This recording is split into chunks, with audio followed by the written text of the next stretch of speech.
Welcome friends, आप सभी का स्वागत है हमारे यूट्यूब चैनल FOS यानी कि फंडामेंटल ऑफ स्टॉक्स में। दोस्तों, आप लोग हमारे चैनल को लाइक और सब्सक्राइब जरूर कर दीजिएगा, क्योंकि आप लोगों का एक लाइक एक सब्सक्राइब हमें मोटिवेट करता है इस तरह से मेहनत कर वीडियो को बनाने के लिए और बनाकर आप लोगों के सामने लाने के लिए।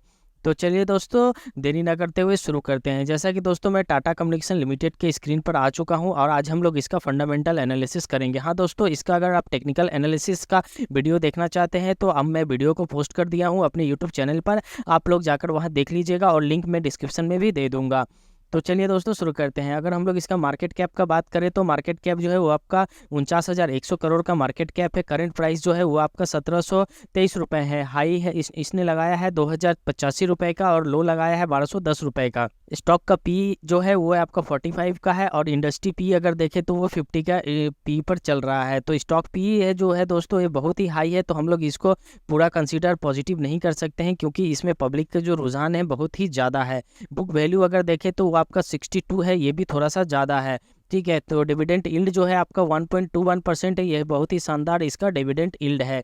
ROC अगर देखें तो 17.6% है, बहुत ही अच्छा इसका ROC। ROE जो है आपका इक्विटी पर जो रिटर्न है वो आपका 65.5% है, बहुत ही अच्छा है। फेस वैल्यू जो है दोस्तों अभी भी इसका फेस वैल्यू 10 है, तो इसमें इन फ्यूचर स्प्लिट होने का पूरा संभावना है। आप लोगों को इसका बेनिफिट मिल सकता है जिसने भी इस शेयर का होल्डिंग अपने पास से रखा होगा उसको।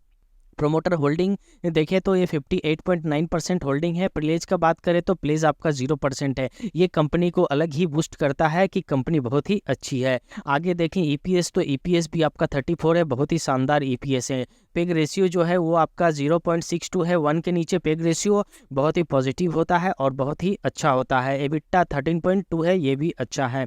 पिट्रोस्की स्कोर देखें तो ये आपका 4 है, ये थोड़ा सा एवरेज है, इसको हम लोग कंसीडर कर सकते हैं एज ए निगेटिव। हम लोग प्रॉफिट एंड लॉस पर आ चुके हैं और ये जो है आपका एयर ऑन एयर है। दोस्तों यहाँ पर अगर इसका हम सेल्स का बात करें तो आप देख सकते हैं 2022 में जो सेल था वो आपका 16,725 करोड़ था। 2023 में ये सेल बढ़ के 17,838 करोड़ हो गया और 2024 में ये सेल में फिर ग्रोथ आया जो कि 20,969 करोड़ का सेल इसने दिखा दिया है। एक्सपेंस अगर देखें तो आप देख सकते हैं 22 में एक्सपेंस था 12,498 करोड़ और 23 में जो एक्सपेंस था वो था 13,520 करोड़। तो इन दोनों के बीच में जो एक्सपेंस का गैप था वो बहुत ही मिनिमम था, थोड़ा सा ही एक्सपेंस में बढ़ोतरी देखने को मिला था। लेकिन इस साल हम लोग देख सकते हैं 2024 में जो एक्सपेंस इसने दिखाया है वो थोड़ा सा ज़्यादा एक्सपेंस इसका होता हुआ दिख रहा है, जो है आपका 16,739 करोड़।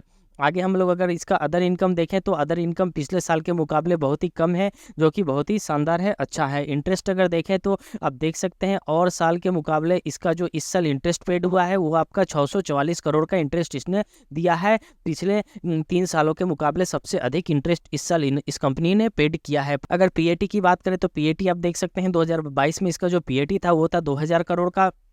2023 में इसका वो 2,063 करोड़ था, तो इसमें जो गैप था वो बहुत ज़्यादा नहीं था, 63 करोड़ का ही इसमें बढ़ोतरी देखने को मिला था। लेकिन इस साल हम लोग देख रहे हैं कि इसका जो प्रॉफिट बिफोर टैक्स है वो बहुत ही कम हो चुका है और ये लगभग 1163 करोड़ कंपनी ने दिखाया है। तो इसका रीज़न कहीं ना कहीं आप देख सकते हैं कि यहाँ पर इसका एक्सपेंस में भी बढ़ोतरी हुआ है और इसका आपका जो इंटरेस्ट कंपनी ने पेड किया है वो और साल के मुकाबले ज़्यादा पेड किया है। तो इन दोनों के रीज़न से यहाँ पर जो इसका प्रॉफिट बिफोर टैक्स दिखा रहा है वो थोड़ा कम दिखा रहा है। और आफ्टर टैक्स देखें तो ये कंपनी ने जो अपना पूरा नेट प्रॉफिट दिखाया है इस ईयर ऑन ईयर तो वो है आपका 970 करोड़ का।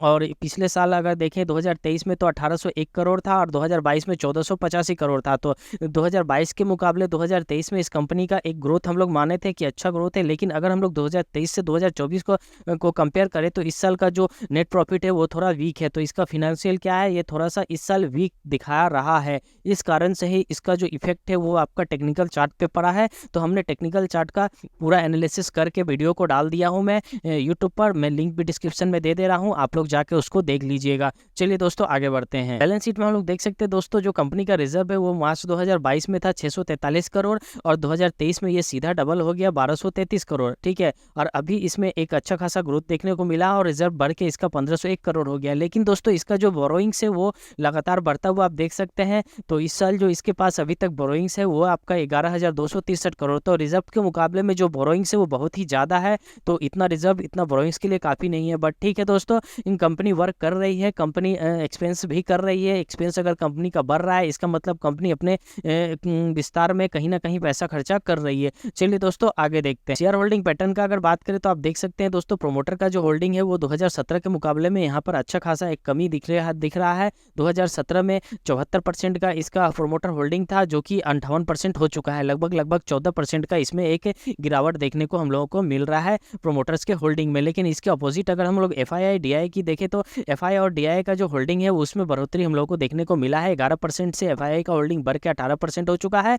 DI का होल्डिंग 7% से 13% हो चुका है। और पब्लिक का जो होल्डिंग है, पब्लिक भी इसमें इंटरेस्ट दिखाई है और 5% से वो 10% के आसपास उनका भी एक होल्डिंग इसमें बनता हुआ दिख रहा है। तो दोस्तों कहीं ना कहीं प्रोमोटर का अगर होल्डिंग इसमें कम हुआ है, लेकिन इसमें म्यूचुअल फंड्स और आपका FII DI जो है वो लोग अपना इंटरेस्ट इसमें पूरा दिखा रहे हैं। तो जब भी म्यूचुअल फंड्स और FII अगर किसी भी स्टॉक्स में अपना इंटरेस्ट लगातार हर साल दिखा रहे हैं, तो कहीं ना कहीं उस स्टॉक्स में कुछ बात है, उसका फंडामेंटल जरूर कहीं ना कहीं स्ट्रांग है। ठीक है, इसलिए उस स्टॉक्स में म्यूचुअल फंड भी इंटरेस्टेड ले रहे हैं इन्वेस्ट करने के लिए। तो दोस्तों हम लोग यहाँ से इसका एक पॉजिटिव साइन देख सकते हैं कि इसमें जो म्यूचुअल फंड से वो लोग इंटरेस्ट ले रहे हैं इसमें इन्वेस्ट करने के लिए, तो हम लोग भी इसमें इन्वेस्ट कर सकते हैं, कोई डाउट नहीं है। देखिए दोस्तों, प्रॉफिट एंड लॉस तो आता ही रहेगा, हर साल प्रॉफिट ही आएगा ऐसा नहीं है। किसी साल हम लोगों को लॉस भी देखना पड़ सकता है। तो हो सकता है कंपनी का पिछले साल के मुकाबले इस साल जो आपका रिजल्ट आया है वो थोड़ा सा वीक आया है, तो नेक्स्ट जो क्वार्टर है उसमें ये कंपनी अच्छा कर सकती है। तो इस कारण से हम लोग